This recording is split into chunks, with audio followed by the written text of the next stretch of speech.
다음 글자를 보겠습니다. 자, 이 글자는요, 찢을 열 또는 찢어질 열자라고 하는 거고요. 자, 음은 여기에서 왔어요. 이 글자가 벌릴 열자고요. 여기서 말하는 벌리다는요, 늘어놓다라고 보시면 됩니다. 자, 부모님이 이런 말씀 많이 하시죠? 야, 너는 뭐 이렇게 일을 벌려놓기만 하냐? 뭐예요? 늘어놓기만 한다라는 의미가 되는 거겠죠. 자, 여기 보시면 죽음이 있고 칼이 있죠. 예전에는 고대 사회는 전쟁이 많았다라고 했잖아요. 칼에 맞아 죽은 사람들이 많았습니다. 근데 그 사람들이 죽으면서 한 군데로 하면서 모이진 않겠죠. 그 사람들이 여기저기에 죽어져 있는 게 마치 벌려놓은 것처럼 보였다라는 의미에서 벌릴 열자가 된 거고요. 자, 벌리다라는 의미는 이렇게 늘어놓는 거 말고도 뭐예요? 공간을 넓히는 의미도 있는 거잖아요. 그런 의미로 여기서는 해석을 하도록 하겠습니다. 자, 여기 보시면 옷이 있죠. 옷을 벌린다는 얘기는 옷이 좀 비좁은 거예요. 그러니까 양쪽으로 잡아당겨서 벌리는 거겠죠. 벌리다가 잘못하면 어떻게 돼요? 찢어지잖아요. 그래서 찢어질 열 또는 찢을 열자가 되는 겁니다. 자, 다음 글자 볼까요? 자, 이 글자는요, 사냥렵자고요. 중요한 글자니까 반드시 기억하세요. 자, 사냥이라고 하는 건 뭐예요? 내가 짐승을 잡는 것도 사냥이지만 내가 짐승을 풀어서 또 다른 짐승 또 잡는 것 또한 사냥이 될 수 있겠죠. 자, 어떤 의미냐? 짐승 보이시죠? 렵이라고 하는 음은 여기서 왔어요. 이 글자가 쥐렵자거든요. 우리 고양이가 쫓는 그 쥐를 얘기하는 거고요. 자, 그러면 쥐를 한번 그려볼까요?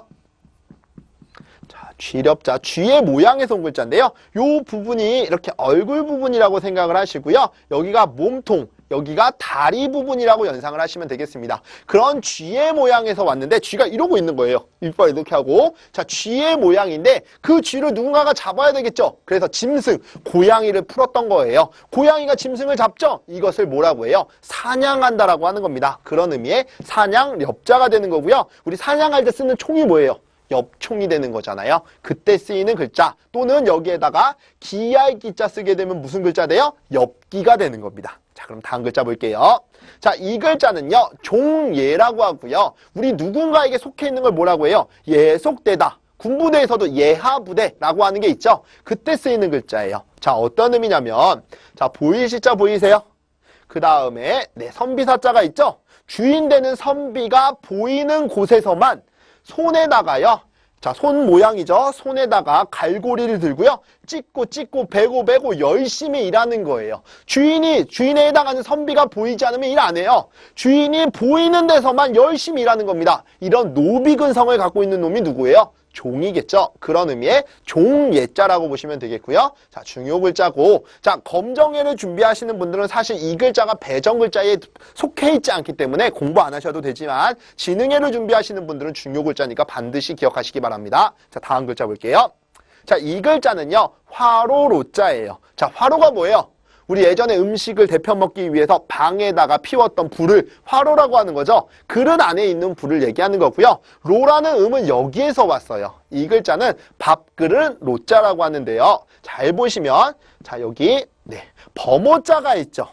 그 다음에 밭전자가 있고요. 그 다음에 그릇이 있는 거죠. 어떤 의미냐면 밭에 호랑이가 나타났어요. 범이 나타났습니다. 근데 호랑이라고 하는 짐승은 굉장히 무섭죠. 사람이 다가가지 못해요. 그러니까 이 호랑이는 밭에 가면 있는 곡식들이 다 자기 거라고 보는 거예요. 마치 이 밭에 있는 곡식은 자기 밥그릇 안에 놓여있는 음식 정도로 여겼다라는 거예요. 그래서 이 글자가 밥그릇 로자가 되는 거거든요. 자, 밥그릇 안에 불이 있는 겁니다. 바로 그게 뭐예요? 화로가 되겠죠. 그래서 난방의 기능도 했고요. 음식을 데펴 먹는 기능을 했던 밥그릇에 놓여 있는 불이 화로라고 보시면 되겠죠. 그래서 화로로자가 되고요. 이거 간혹 잘못 읽으시는 분들이 있어요. 하로로.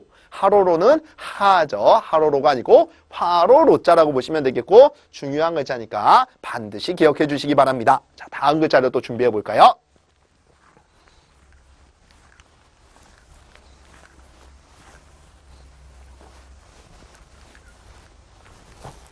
네, 이어서 보겠습니다. 자, 이 글자는요, 희롱롱 또는 희롱할 롱자라고 하는데요. 희롱하는 게 뭐예요? 남을 무시하거나 놀리는 걸 희롱한다라고 하죠. 자, 여러분들 성희롱이 뭐예요? 성적으로 놀리는 걸, 그걸 희롱이라고 하는 거잖아요. 그때 쓰이는 글자고요. 자, 여기 놓여있는 글자가 무슨 글자예요? 임금왕자죠. 그 다음 여기 밑에 있는 글자가 많다라는 의미도 있지만 부수 시간에 얘기했던 바치다라고 했던 거 기억나세요? 자, 왕에게요 가가지고요 온갖 재물을 바치면서 당신은 위대한 존재입니다. 당신은 정말 칭송받기에 합당한 분입니다. 라고 얘기해놓고 뒤에 가서 욕하는 겁니다. 아우, 쟤는 정치를 너무 못해. 쟤 때문에 우리 백성들이 죽을 것 같아. 이렇게 뒤에 가서 욕하는 겁니다. 결국에 이 왕을 처음에는 받드는 것처럼 했지만 뒤에 가서 욕하는 거, 이 왕을 뭐 하고 있는 거예요? 놀리고 있는 거죠. 그게 바로 뭐 하는 거예요? 희롱한다라고 본 겁니다. 보는 데서는 아우 착하다, 너 진짜 이쁘다고 뒤에 가서 진짜 저질이야 이렇게 얘기하는 거, 그 사람을 무시하고 놀리는 거죠. 그걸 희롱한다라고 하는 겁니다. 또 다른 의미로 얘기하자면, 자, 이 글자를 구술옥자로 봐도 된다라고 했었죠. 자, 구술이 있고 많다가 있는데 이 구술은 뭐냐면 진주구술이에요. 진주구술은 보석에 해당하는 거잖아요. 그런데 그 구술이 갑자기 많아진 거예요. 그럼 가치가 어떻게 돼요? 떨어지죠. 떨어지면서 아이들이 구슬치기 해야 되는데 유리구슬이 없는 거예요. 그래서 이 진주구슬 가지고 노는 겁니다. 얘 딴에는 그래도 나 보석인데 나 가지고 놀아? 이렇게 생각할 수 있잖아요. 그러니까 자기가 무시당했다, 놀림을 당했다라고 생각하겠죠. 그게 바로 뭐예요? 희롱하다라고 한 겁니다. 그래서 희롱할 롱자가 되는 거고요. 그래서 흔히 아이들이 자기 아이들을 희롱하고 놀릴 때 어떻게 해요? 메롱. 얘 메롱. 그렇게 원래 메롱할 때 쓰이는 글자는 아니고요. 어떤 아이가 그렇게 얘기를 했어요. 아, 선생님, 그래서 남을 놀릴 때는 메롱이라고 하는 거군요. 희롱할 롱자가 남을 놀리는 거라고 했었잖아요. 뭐 그런 의도에서 만들어진 글자는 아닌데 여러분들이 그냥 기억하시라고 제가 말씀을 드린 겁니다. 자, 다음 글자 볼게요. 자, 이 글자는요, 힘입을 뇌 또는 의지할 뇌자라고 하고요. 여기에다가 믿을 신자를 쓰게 되면 뭐가 돼요? 신뢰가 되는 거죠. 신뢰가 뭐예요? 남을 믿고 의지하는 것을 신뢰라고 하잖아요. 그래서 이 글자는 의지할 뇌 또는 힘입을 뇌자라고 하는데요. 시험에는 요즘에 힘입을 뇌자로 많이 나오니까 그렇게 설명을 하도록 하겠습니다. 여기 보시면 재물이 있고요. 묶을 속자가 있고요. 칼이 있죠. 자, 제 재물을요 묶어놓고 보관해 줄 수 있는 곳이 있어요. 그곳이 어디예요? 지금으로 따지면 은행 같은 곳이잖아요. 그곳에는 안전하게 나의 재물을 묶어서 보관할 수가 있는 거죠. 그리고 나서 밖에서 누가 지켜요? 칼을 들고 있는 군사, 지금으로 얘기하면 청경이 지키고 있는 거죠. 그럼 그 사람들에게 내가 뭐 한 거예요? 힘 입은 게 되는 거잖아요. 그런 의미에서 힘입을 뇌자라고 보시면 되겠고요. 그들을 지금 뭐 하고 있는 거예요? 의지하고 있는 거죠. 그런 의미에서 의지할 뇌자라고 보시면 되겠습니다. 자, 다음 글자 볼까요? 자, 이 글자는요, 우레 뇌자고요. 우레가 뭐예요? 우르르 쾅쾅쾅, 그 천둥번개와 동반하는 걸 우레라고 한다라고 했었죠. 자, 비유자가 있고요. 밭전자가 있는데요. 밭에서 열심히 일하고 있는데 억수로 비가 쏟아지는 거예요. 그때 보통 뭘 동반해요? 천둥, 번개를 동반하죠. 우르르 쾅쾅쾅. 그걸 뭐라고 해요? 우레라고 하는 거잖아요. 그래서 우레, 뇌자라고 보시면 되겠고요. 다음 글자 볼까요? 자, 이 글자는요, 아득할 망자라고 하는 거고요. 망이라는 음은 여기서 왔어요. 망할 망자죠. 자, 아득하다라고 하는 건 뭐예요? 뭔가 희미해져 가는 것을 아득하다라고 하는 건데요. 예전에는 풀이 많았어요. 고대 사회는 풀이라고 하는 게 에너지원에 가까웠기 때문에 굉장히 중요했습니다. 풀이라고 하는 건 물이 있으면 잘 자라죠. 그런데 물이 어떻게 됐어요? 망했어요. 망했다는 얘기는 없어졌다는 얘기죠. 자연스럽게 풀도 없어지죠. 그러면서 10년째 기근이 온 거예요. 그러면 그때 당시에 사람들이 생각할 때, 와, 나 10년 전에는 좋았는데, 야, 풀 있었던 적이 기억이 안 난다. 기억이 안 나라고 할 거 아니에요. 이렇게 기억이 희미해져 가는 걸 뭐라고 해요? 아득해져 간다라고 하는 겁니다. 그런 의미에서 아득할 망자라고 기억하시면 되겠고요. 중요 글자니까 꼭 기억해 두세요. 자, 다음 글자를 볼게요.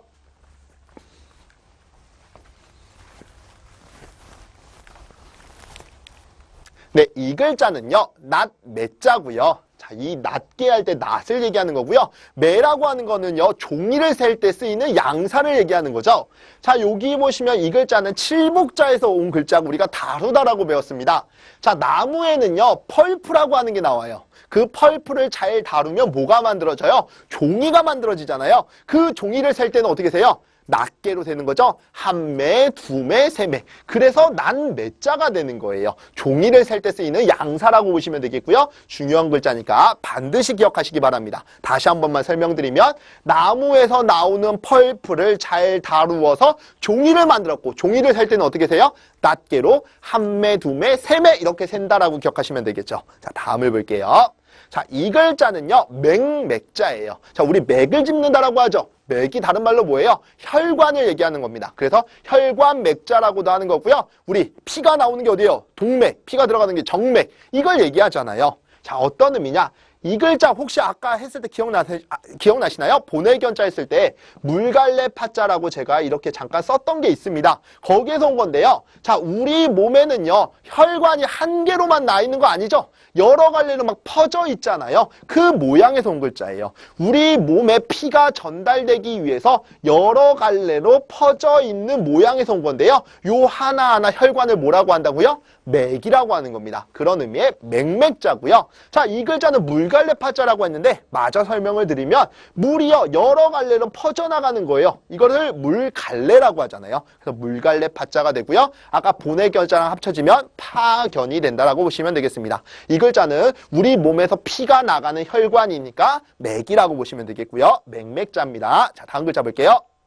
자, 이 글자는요, 사나울 맹자예요. 맹이라고 하는 음은 여기서 왔습니다. 이 글자는 맹자인데요. 우리 첫째를 맞이라고 하죠.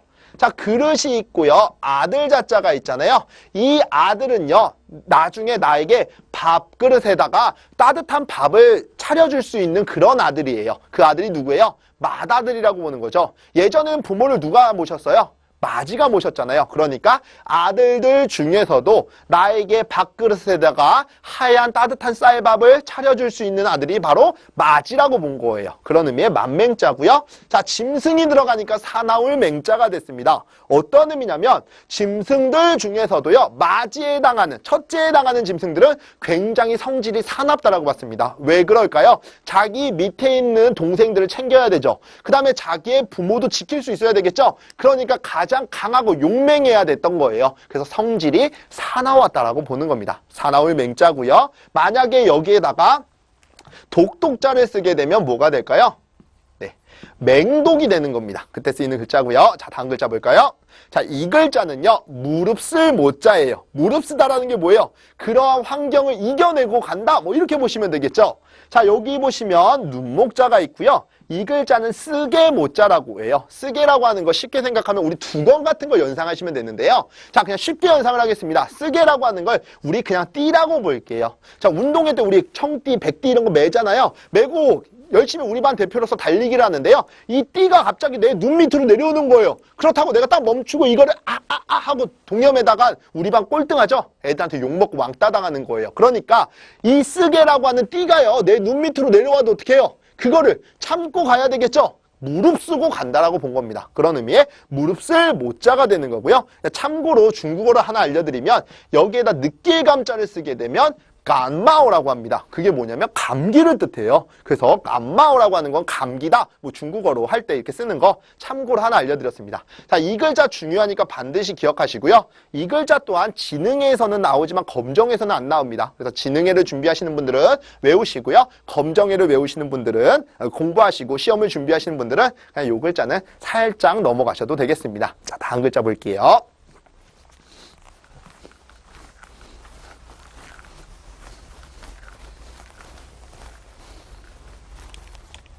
자, 이 글자는요, 사당묘자라고 하는 거고요. 사당이 뭐예요?